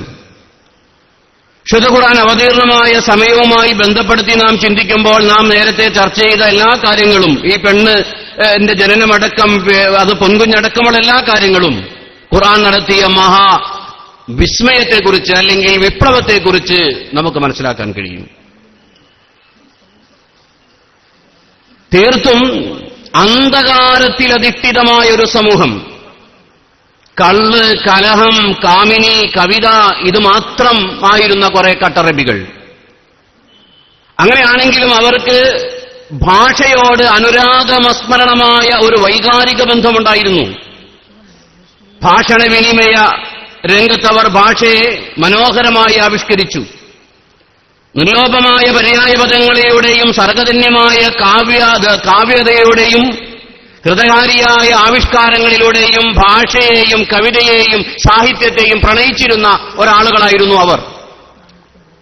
അവരുടെ ഇടയിലേക്കാണ് അവരുടെ സാഹിത്യത്തെ വെല്ലുവിളിച്ചുകൊണ്ട് അലിഫ് ലാം മീം ദാലിക്കൽ കിതാബ് ലാ റൈബ ഫീ ഹുദൽ ലിൽ മുത്തഖീൻ, അലിഫ് ലാം മീം, ഇത് നിങ്ങൾ ഉപയോഗിക്കുന്ന അതേ ഭാഷ തന്നെയാണിത്. ദാലിക്കൽ കിതാബ് എന്നാൽ ഇതാണ് ഗ്രന്ഥം, ലാ റൈബ ഫീ, സംശയമില്ലാത്ത ഗ്രന്ഥം, ഹുദൽ ലിൽ മുത്തഖീൻ, ഹുദൽ ലിന്നാസ്, എല്ലാവർക്കും മാർഗം, എല്ലാവർക്കും മാർഗദീപം. പ്രിയമുള്ളവരെ, കുറഞ്ഞ സമയം മാത്രമേ ഇവിടെ ഇനി അവശേഷിക്കുന്നുള്ളൂ. ഇന്ന ഹാദൽ ഖുർആന യഹ്ദീ ലില്ലതീ ഹിയ അഖ്വം, ഖുർആൻ ഏറ്റവും പ്രബലമായിലേക്ക് നയിക്കുന്നു എന്ന് പറയുമ്പോൾ നേരത്തെ പറഞ്ഞ മാനവികതയുടെ അല്ലെങ്കിൽ മനുഷ്യരെ ഒന്നായി കാണാനുള്ള അതിന്റെ കഴിവിനെ, അതിന്റെ ശേഷിയെ നാം വിലയിരുത്തണം. ലോകത്ത് പ്രത്യയശാസ്ത്രങ്ങൾ ഒരുപാടുണ്ട്. പ്രത്യേകിച്ച് ഇപ്പോൾ പ്രത്യയശാസ്ത്രങ്ങളുടെ ശവപ്പറമ്പായി ലോകം മാറിയിരിക്കുന്നു. നമുക്കറിയാം, ഏത് പ്രത്യയശാസ്ത്രങ്ങളെ നോക്കിയാലും അതിനുള്ള ചില ദൗർബല്യങ്ങളുണ്ട്. അത് വർഗവൽക്കരിക്കപ്പെട്ട അല്ലെങ്കിൽ ഒരു പക്ഷവൽക്കരിക്കപ്പെട്ട പ്രത്യയശാസ്ത്രങ്ങളാണ്. തൊഴിലാളിയുടെ അവകാശങ്ങൾക്ക് വേണ്ടി ഉള്ള പ്രത്യയശാസ്ത്രമാണെങ്കിൽ മുതലാളിയെ അസഹിഷ്ണുതയോടെ അല്ലെങ്കിൽ അവന്റെ അവകാശങ്ങളെക്കുറിച്ച് ഒരുപക്ഷെ അവഗണിച്ചുകൊണ്ടായിരിക്കും ആ തത്വശാസ്ത്രം നിൽക്കുക. മുതലാളിയുടേതാകുമ്പോൾ തൊഴിലാളിയുടെ വേദനയും അവന്റെ യാതനയും ഉൾക്കൊള്ളാൻ ഒരുപക്ഷെ അതിന് കഴിഞ്ഞുള്ളതിൽ അവിടെ താല്പര്യം മുതലാളിയുടേതായിരിക്കും. എല്ലാ വർഗങ്ങളും, കറുത്തവന്റേതായാലും വെളുത്തവന്റേതായാലും, ഏത് വർഗ പ്രത്യയശാസ്ത്രത്തിനും ആ വർഗത്തിന്റെ കാര്യങ്ങൾക്ക് പ്രാമുഖ്യവും മറുഭാഗത്തിന്റെ അവകാശങ്ങളെ, അതിന്റെ സാധ്യതകളെ അവഗണനയും ഉണ്ടാകും. ലിംഗത്തിന്റെ പേരിലാണെങ്കിൽ പെണ്ണിന് വേണ്ടിയുള്ള ഫെമിനിസമാണെങ്കിൽ അത് പുരുഷത്തിനോട് എതിർപ്പാകും. പുരുഷന് വേണ്ടി മാത്രമുള്ളതാ അല്ലെങ്കിൽ പുരുഷൻ ഉണ്ടാക്കുന്നത് എന്നുള്ളതാണെങ്കിൽ അത് സ്ത്രീയുടെ ആ വിഷമങ്ങളെ, അതിന്റെ അബലതയെ, ചപലതയെ തിരിച്ചറിയാതെ വരും. ശരീരത്തിന്റെ ഭാഗത്ത് നിന്നുള്ള ഒരു പ്രത്യയശാസ്ത്രമാകുമ്പോൾ ആത്മീയതയുടെ അനന്തമായ ആ വലിയ നന്മയെ കാണാതെ പോകും. ആത്മീയതയുടെ മാത്രമായ ഒരു പ്രത്യയശാസ്ത്രമാകുമ്പോൾ ശരീരത്തിന്റെ ചോദനകളെ, ശരീരത്തിന്റെ ആ അവസ്ഥാന്തരങ്ങളെ തിരിച്ചറിയാതെ പോകും. ചുരുക്കത്തിൽ യുക്തിയുടെ ഭാഗത്തു നിന്നോ ബുദ്ധിയുടെ ഭാഗത്തു നിന്നോ ഏത് ഭാഗത്തു നിന്ന് നോക്കിയാലും അതെല്ലാം വർഗവൽക്കരിക്കപ്പെട്ട, ന്യൂനവൽക്കരിക്കപ്പെട്ട, ദൗർബല്യമുള്ള മറുഭാഗത്തിന്റെ യഥാർത്ഥത്തിൽ ഉൾക്കൊള്ളാനാകാത്ത പ്രത്യയശാസ്ത്രമായി മാറും. ഇവിടെയാണ് നേരത്തെ നമ്മുടെ അച്ഛനെല്ലാം സൂചിപ്പിച്ചതുപോലെ വിശുദ്ധ ഖുർആന്റെ മഹത്വം, അത് ദൈവീകമാണ് എന്നുള്ളത്. ഈ വർഗങ്ങളുടെ എല്ലാം സൃഷ്ടാവായ, ഈ വർഗങ്ങളുടെ എല്ലാം നിയന്താവായ, അവന്റെ എല്ലാത്തിന്റെയും ആന്തരികമായ രഹസ്യങ്ങളെ തിരിച്ചറിയുന്ന, ഒരു വർഗത്തിനും പ്രത്യേകമായ അവകാശങ്ങളോ അല്ലെങ്കിൽ നിഷേധമോ നൽകാത്ത തുല്യനീതിയിലൂടെയുള്ള ഒരു പ്രത്യയശാസ്ത്രം, എല്ലാം ഉൾക്കൊള്ളുന്ന ഒരു പ്രത്യയശാസ്ത്രം, അതിനാണ് വിശുദ്ധ ഖുർആൻ ദൈവികമായി നമുക്ക് നൽകിയത്. ഇത് പുരുഷന്റേതല്ല, അല്ലെങ്കിൽ സ്ത്രീയുടേതല്ല. എന്നാൽ പുരുഷന്റേതല്ലാതാകുന്നില്ല, സ്ത്രീയുടേതല്ലാതാകുന്നില്ല. തൊഴിലാളിയുടെയും മുതലാളിയുടെയും യുക്തിയുടെയും ബുദ്ധിയുടെയും ശരീരത്തിന്റെയും ആത്മാവിന്റെയും എല്ലാ ഭാഷാ വർഗ ലിംഗങ്ങൾക്കപ്പുറത്തുള്ള എല്ലാവരുടെയും അവകാശങ്ങളെ ഉൾക്കൊള്ളുന്ന മഹാപ്രത്യയശാസ്ത്രമായി അത് മാറിയത്. അതാണ് ദൈവിക ഗ്രന്ഥം. ഇത് വിശുദ്ധ ഖുർആൻ എന്ന ഏറ്റവും പ്രധാനപ്പെട്ട ഭാഗം. ആരുടെയും നീതി നിഷേധിക്കാത്തത്. ഈ ഒരു തലത്തിൽ നിന്നുകൊണ്ടാണ് വിശുദ്ധ ഖുർആൻ ലോകത്തിന് മാർഗദീപം അല്ലെങ്കിൽ മാർഗദർശനം നൽകിയത്. പ്രിയമുള്ളവരെ, ഞാൻ ദീർഘിപ്പിക്കുന്നില്ല. വിശുദ്ധ ഖുർആന്റെ ആ മഹത്തായ സന്ദേശങ്ങളുടെ, മാനവികതയുടെ നന്മ ലോകം തിരിച്ചറിഞ്ഞുകൊണ്ടിരിക്കുന്ന ഒരു കാലമാണ്. വിശുദ്ധ ഖുർആൻ മുന്നോട്ട് വെക്കുന്നതായ മാനവികത നാം എല്ലാ വെള്ളിയാഴ്ചയും സൂചിപ്പിക്കുന്നതാണ്. ഇന്നല്ലാഹ യഅ്മുറു ബിൽ അദ്ലി വൽ ഇഹ്സാൻ. വിശുദ്ധ ഖുർആന്റെ ആ മാർഗദർശനം എല്ലാം ഉൾക്കൊള്ളുന്ന, അജ്മഅായത്തായ എല്ലാം ഉൾക്കൊള്ളുന്ന ആയത്താണത്. ഇന്നല്ലാഹ യഅ്മുറു ബിൽ അദ്ലി വൽ ഇഹ്സാൻ. നീതിയും നന്മയും, വൈതാഇ ദിൽ ഖുർബ, ബന്ധുജനങ്ങളോടുള്ളതായ സഹിഷ്ണുതയും അവർക്ക് നൽകേണ്ടത് നൽകലും, വയൻഹ അനിൽ ഫഹ്ശാഇ വൽ മുൻകർ വൽ ബഗി, എല്ലാ അശ്ലീലവും അള്ളാഹു നിരോധിച്ചിരിക്കുന്നു. വൽ മുൻകർ, എല്ലാ വെറുക്കപ്പെട്ടതും, വൽ ബഗി, എല്ലാ അക്രമവും, ഒരക്രമരഹിത, അശ്ലീലരഹിത, വെറുപ്പില്ലാത്ത, നീതിയിലധിഷ്ഠിതമായ, നന്മയിലധിഷ്ഠിതമായ ഒരു പ്രത്യയശാസ്ത്രം എന്നുള്ള നിലയിലാണ് ഖുർആന്റെ സന്ദേശം അവിടെ നൽകിയത്. അതുകൊണ്ട് തന്നെ ലോകത്തുള്ള എല്ലാ ഭാഗത്തെയും നയിക്കാൻ, അതിന് മാർഗദർശനം നൽകാൻ വിശുദ്ധ ഖുർആനെ പോലെ മറ്റൊരു പ്രത്യയശാസ്ത്രം സാധ്യമല്ല തന്നെ. ഞാൻ അവസാനിപ്പിക്കുകയാണ്. അതുകൊണ്ട് ഈ വിശുദ്ധ ഖുർആന്റെ ഈ സന്ദേശം, അല്ലെങ്കിൽ വിശുദ്ധ ഖുർആന്റെ ഈ നന്മ, അത് ലോകത്തിന് വരുത്തിയതായ പരിവർത്തനങ്ങൾ, അത് ലോകത്തിനോടേറെ വിളിച്ചു പറയേണ്ട ഒരു സന്ദർഭത്തിൽ തന്നെയാണ് ഇവിടെ ഖുർആന്റെ ഈ സെമിനാർ നടക്കുന്നത്. നമുക്കറിയാം, ഇന്ന് ലോകം ഖുർആൻ മുന്നോട്ട് വെച്ച, അല്ലെങ്കിൽ ഖുർആൻ പഠിപ്പിച്ച ആ നന്മകളിൽ നിന്നും അകന്നു നിൽക്കുന്ന ഒരു കാലമാണ്. നമുക്കറിയാം, വർണ്ണത്തിന്റെ പേരിൽ, വർഗത്തിന്റെ പേരിൽ ചാട്ടവാടറിയേറ്റ് അടിമകളെ പോലെ ഒരുപാട് പിടയുന്ന ലോകം ജനതയുടെ മുമ്പിൽ ഖുറൈശി പ്രമുഖരുണ്ടായിട്ടും കഅബയുടെ മുകളിൽ കയറി എന്ന് ബാങ്ക് വിളിക്കാൻ കറുത്തവനാകിയ ബിലാലിന് അവസരം നൽകിയ ഖുർആനെ പരിചയപ്പെടുത്തി കൊടുക്കാൻ നമുക്ക് ബാധ്യതയുണ്ട്. തെരുവോരങ്ങളിൽ പീഡിപ്പിക്കപ്പെട്ട് പിടിഞ്ഞു വീണുകൊണ്ടിരിക്കുന്ന ശിശുക്കൾ, ബാലികമാർ, ഗർഭാശയത്തിന്റെ ഉള്ളിൽ കൊല ചെയ്യപ്പെട്ടിരുന്ന, ഭ്രൂണാർത്ഥി നൽകപ്പെട്ടിരിക്കുന്ന ആ കുഞ്ഞുങ്ങൾക്ക് മുമ്പിൽ നേരത്തെ പറഞ്ഞതുപോലെ മക്കയിലെ പെൺകുട്ടികളുടെ പൊട്ടിച്ചിരിയും അവരുടെ ആഹ്ലാദവും കാണിച്ചു കൊടുക്കാൻ നമുക്ക് ബാധ്യതയുണ്ട്. ദാരിദ്ര്യത്തിൽ അകപ്പെട്ട് മൃഗത്തിൽ നിന്ന് വരുന്ന കാഷ്ടം പോലും ചാണകം പോലും ഭക്ഷിക്കാമോ എന്ന് മതവിധി നേടുന്ന ഇത്രിയയിലെയും എത്തോപ്യയിലെയും ജനതയുടെ മുമ്പിൽ സക്കാത്തിന്റെ മഹിമയാർന്ന, മാനവികമാർന്ന ദൗത്യം നിർവഹിച്ചു കൊടുക്കാൻ നമുക്ക് ബാധ്യതയുണ്ട്. തെരുവോരങ്ങളിൽ പീഡിപ്പിക്കപ്പെടുന്ന പെൺകുട്ടികളുടെ ലോകത്ത്, പെണ്ണുങ്ങളുടെ ഒരു പ്രശ്നത്തിന് മുമ്പിൽ സനാ മുതൽ ഹദർ മൗത്ത് വരെ നിർഭയായി മടക്കാൻ അവസരം നൽകിയ, പെൺകുട്ടികൾക്ക് ഒറ്റക്ക് നടക്കാൻ അവസരം നൽകിയ ഇസ്ലാമിന്റെ ദൗത്യം കാണിച്ചു കൊടുക്കാൻ നമുക്ക് ബാധ്യതയുണ്ട്. ഇങ്ങനെ ലോകത്ത് ഒരുപാട് പ്രശ്നങ്ങൾ, ദാരിദ്ര്യം ഒരു പ്രശ്നമാണ്, നേരത്തെ പറഞ്ഞ ലഹരിയുടെ മുമ്പിൽ ലഹരി ഒരു പ്രശ്നമാണ്, എയ്ഡ്സ് ഒരു പ്രശ്നമാണ്. ഇങ്ങനെ ലോകത്ത് സമാധാനം നഷ്ടപ്പെട്ടപ്പോൾ ഈ ലോകത്ത് സമാധാനത്തിന് വേണ്ടി ഇറക്കപ്പെട്ട, ലോകത്ത് സമാധാനം നൽകാൻ വേണ്ടി നിയുക്തരായ ആ പ്രവാചക സന്ദേശങ്ങളും അതിന്റെ ഏറ്റവും പ്രധാനപ്പെട്ടമായ സന്ദേശമായ ഖുർആനും ലോകത്തിന്റെ മുമ്പിൽ വീണ്ടും വീണ്ടും പറഞ്ഞു കൊടുക്കാനുള്ള ബാധ്യത നമുക്കേവർക്കുമുണ്ട്. ആ ബാധ്യത നിർവഹണത്തിന് സഹായകമാകട്ടെ, അതിനുത്തേജനമാകട്ടെ ഈ സെമിനാർ എന്ന് മാത്രം സൂചിപ്പിച്ച് ഈ വൈകിയ വേളയിൽ എനിക്കൊരു അവസരം തന്നതിന് ഞാൻ സംഘാടകരോട് അകമഴിഞ്ഞ നന്ദി പറഞ്ഞ് ഞാൻ അവസാനിപ്പിക്കുകയാണ്. വാഹിർ ദഅ്വാനാ അൽഹംദുലില്ലാഹി റബ്ബിൽ ആലമീൻ. അസ്സലാമു അലൈക്കും വറഹ്മത്തുള്ളാഹി തആല വബറകാതുഹു.